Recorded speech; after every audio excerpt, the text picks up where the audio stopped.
లోపమున్న మాటలు నేను చాలా ఏడ్చాను.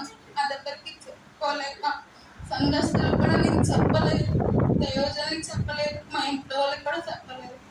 మా మా నా పక్కన ఉన్న మా అక్క వాళ్ళకి తెలియలేదు నేను ఏడ్చినట్టు. ఆ దేవుడు చూశాడు, మా అనుభవిస్తు ప్రార్థనలో దైవజనం ద్వారా మాట్లాడాడు.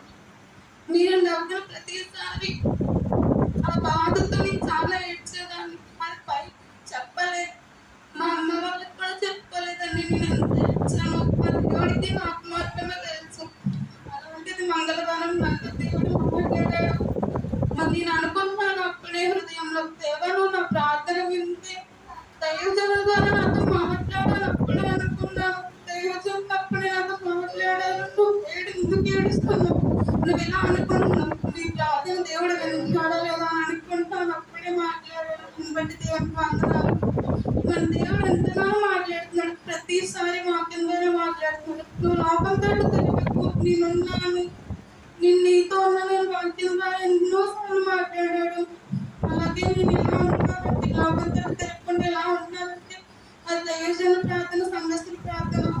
మీరు ప్రార్థన చేసి మీ అందరికీ నా హృదయపూర్వక కృతజ్ఞతలు తెలుపుతున్నానండి.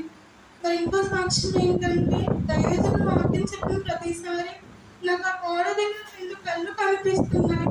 నేను అది ఎప్పటి నుంచో చెప్పాలనుకుంటున్నాను.